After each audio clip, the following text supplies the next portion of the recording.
Interesting. Okay, so I'm not the same lawyer that I was 23 years ago. Like, how are you in a better position to help make a difference today than you were 23 years ago? What's the biggest lesson that you've learned that you incorporated into how you solve families' problems? I have always been a pretty aggressive lawyer, a pretty aggressive litigator.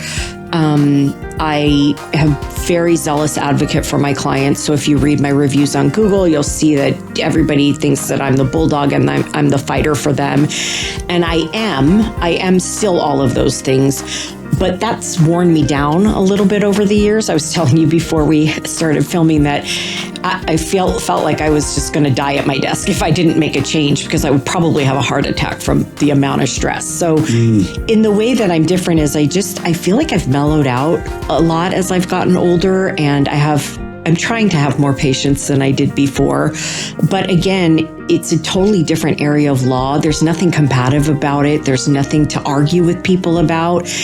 People want what they want, and it's just my job to make sure that gets not just into a binder onto their shelf, but that it gets into their hearts and through to their families. Like that's really where it's at for me right now. I'm tired of the fighting. Oh, it's going to make, it's the moment you'll be appreciated with the knowledge that you're going to put out there is the moment something, a change happens in life. Yeah. And they're going to be like, thank goodness we were on top of that, and we don't have to deal with the headaches that other people do.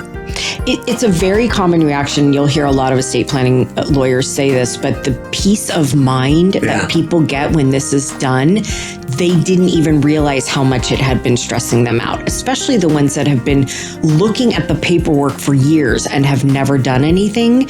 Once they finally get it done, it's worth any amount of money that they spent to get it done, just to have that weight off their shoulders. Yeah, and this is also, I think everything comes into our life at the moment that it's meant to, and this just put more of a urgency on my part to say, hey, there's more I can do. For the families that I serve, to let them know, hey, this is a really, really important thing, and when are you going to plan on doing this? Because it's very common when you help families, you see who has their home in a trust, and who's really is set up for success. Because the one thing that just doesn't make sense to me is like all these families work so hard to achieve, life goals and be able to have home ownership and do all these things, accumulate all these assets, and then you don't put the simple thing in place to protect all of that and have your wishes respected. So I'm glad that, we got a chance to speak, and, you drop some knowledge, which is, hey, just get started, have the conversation. Yeah. And I think that's the most uncomfortable part, is that mortality factor. Yeah. And I want to just stress, as we're wrapping up talking about the estate planning, estate planning really is for everybody.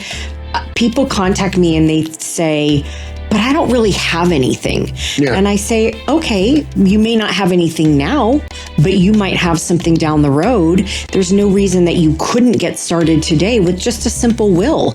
I'm sure if you don't have a home or you don't have a big asset, maybe you have something personal that you want to gift to somebody. There's a lot of people that still want to gift jewelry or musical instruments, sentimental things that came from grandparents and great-grandparents. And also, the power of attorney and the advanced healthcare directive, anybody can do those. And it's much more cost effective if you don't want to have a trust to just do a simple will with a power of attorney and a healthcare directive. Because if something happens to you, we all have that, right? We all have this shell that we're living in.